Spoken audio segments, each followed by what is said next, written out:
Hello friends, आज हम contract act का सेक्शन 219 क्या कहता है इसके बारे में जानकारी हासिल करने की कोशिश करेंगे। सेक्शन 219 ऑफ कॉन्ट्रैक्ट एक्ट कहता है कि जो एजेंट होता है वो अपनी पेमेंट, चाहे वो रेम्यूनरेशन हो, कमीशन हो, जिस काम के लिए उसे अपॉइंट किया गया है, वो तब तक ड्यू नहीं होगी जब तक कि जो काम, जो एक्ट उसको दिया गया है, जब तक वो एक्ट कंप्लीट नहीं हो जाता। ठीक है। जब वो एक्ट कंप्लीट हो जाएगा उसके बाद उसकी जो कमीशन है, जो रेम्यूनरेशन है, जो पेमेंट है, वो ड्यू हो जाएगी और वो उसे रख सकता है। मान लो उसको कोई सामान दिया गया है, कोई गुड्स दिए गए हैं, उसने उसमें से कुछ गुड्स भेज दिए हैं, पूरे नहीं भेजे, तो उसके लिए भी वो अपनी पेमेंट जो उसकी है वो रख सकता है कि भी मैं इसमें से जो भी मेरी कमीशन वगैरह मैं रख लूँगा। या फिर मान लो जो सेल है उसने वो माल जो है उसकी जो ट्रांजेक्शन आपस में डील करवा दी लेकिन सेल कंप्लीट नहीं हो सकी, तो भी वो अपनी कमीशन या रेम्यूनरेशन रख सकता है। तो सेक्शन 219 यही कहता है। एक बार हम इसको बेरक में से पढ़ के मैं इसको थोड़ा समझाने की कोशिश करता हूँ, क्योंकि इस सेक्शन में थोड़ा से कन्फ्यूज़न है। हो सकता है कि आपको वो कन्फ्यूज़न क्लियर हो जाए।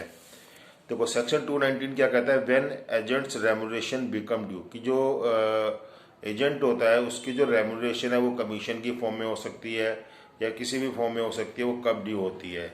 तो ये कह रहा है कि in the absence of any special contract, आपने कोई स्पेशल कॉन्ट्रैक्ट नहीं किया तो उस केस में payment for performance of any act is not due to the agent until the completion of such act, कि जो काम उसे दिया गया जब तक वो काम पूरा नहीं होगा तब तक उसकी जो वो कमीशन है वो ड्यू नहीं होगी।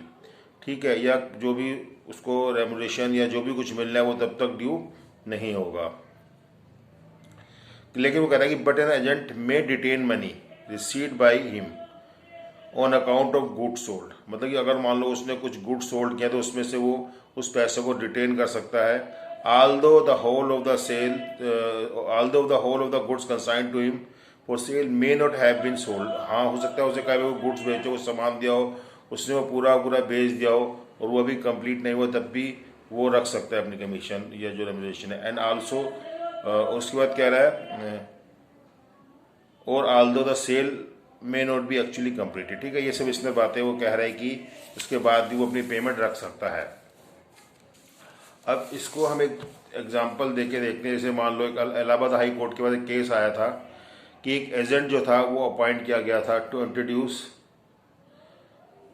ए purchaser willing to purchase the defendant's property, कि वो डिफेंडेंट की प्रॉपर्टी थी वो खरीदना चाहता था। ठीक है ना, through agent he did introduce one and even the sale was settle. तो जो एजेंट था उसने परचेजर इंट्रोड्यूस करा और परचेजर इंट्रोड्यूस करने के बाद जो सेल थी वो सेटल हो गई थी। और अर्नेस्ट मनी, जो अर्नेस्ट मनी कुछ शुरू में जिस टाइम सेल होती है, ट्रांजेक्शन होती है, उस टाइम कुछ पैसा दिया जाता है कि भी हमारी ये ट्रांजेक्शन होगी, उसे पे कर दी गई थी। But it could not be completed through the purchaser, लेकिन जो खरीदने वाला था उसके पास फंड सफिशिएंट नहीं थे, जितना पैसा था वो उसको अरेंज नहीं कर पाया। Inability to find the money, ठीक है, जो मनी थी वो सफिशिएंट पैसा जोड़ नहीं पाया। ठीक है ना, तो उसमें क्या था,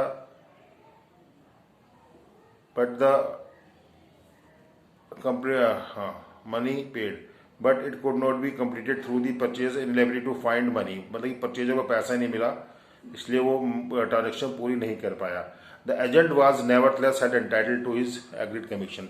तो यहाँ पे जो एजेंट था इसके बावजूद कि उनकी वो जो ट्रांजेक्शन थी बाद में कंप्लीट नहीं हुई, उसके बाद भी उसको कमीशन जो थी वो उसके लिए एंटाइटल था, क्योंकि उसको जो काम दिया गया था, जो एक्ट दिया गया था, उसने वो अपना एक्ट पूरा कर दिया। उसका क्या एक्ट था कि भाई उसको उसके लिए एक बंदा ढूंढ के देना था जो जो जिसने उससे मकान के सब कुछ चीज़ें करके पेमेंट वगैरह सेटलमेंट वगैरह सब करवाई, थोड़ी बहुत अर्नेस्ट मनी वगैरह। लेकिन वो गलती किसकी थी, खरीदने वाले की। तो उसकी गलती क्या थी कि उसके पास सफिशिएंट फंड अरेंज नहीं हो पाया। तो इसमें जो ब्रोकर था, जो एजेंट था, उसकी कोई गलती नहीं थी, तो उसने अपना एक्ट पूरा कर दिया था। ठीक है, तो उस केस में उसको कमीशन लेने के लिए वो एंटाइटल था। इसी तरह से एक केस और था कि जैसे हम चीज समझते हैं कि principle of this case was as followed by the Bombay High Court का एक केस है कि डिफेंडेड अपॉइंटेड द प्लेंटिफ, मतलब कि प्लेंटिफ इसके अंदर एजेंट हो गया और जो डिफेंडेड कौन हो गया, डिफेंडेड इसके अंदर प्लेंटिफ एजेंट हो गया, डिफेंडेड जो है प्रिंसिपल हो गया। Appointed the plaintiff, plaintiff appoint किया, प्लेंटिफ कौन था, ब्रोकर था, to obtain a loan on the mortgage of his premises की, उसकी प्रीमिसेस को वो मॉर्गेज करेगा, गिरवी रखेगा और उसके ऊपर उसे लोन दिलवाएगा। ही इंट्रोड्यूस द मैनेजर, फिर उसने जो एजेंट था, जो प्लेंटिफ था, उसने एक मैनेजर को ढूंढा बैंक के और उसने उसको इंट्रोड्यूस करा दिया।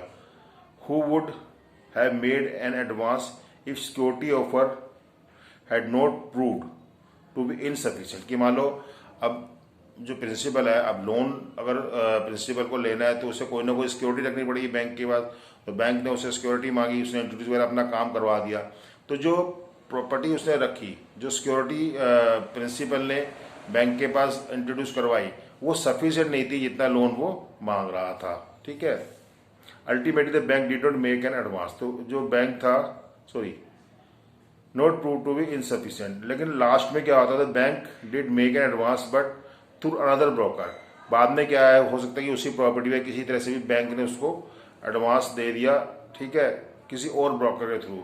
यहाँ पे जो प्लेंटिफ था, he was also entitled to commission, उसे भी कमीशन मिलनी चाहिए, क्योंकि उसने ही जो है पहले उसको इंट्रोड्यूस करवाया था, किसको, उसके मैनेजर को, प्रिंसिपल को, तो उसे भी यहाँ पे कमीशन मिलनी चाहिए, क्योंकि उसने अपना काम पहले ही कंप्लीट कर दिया था। ये अब डिफेंडेड की कमी थी कि उसने सही सिक्योरिटी उसको नहीं दी थी जितनी ज़रूरत थी। ठीक है, तो ये इस तरह से बात करता है सेक्शन जो है।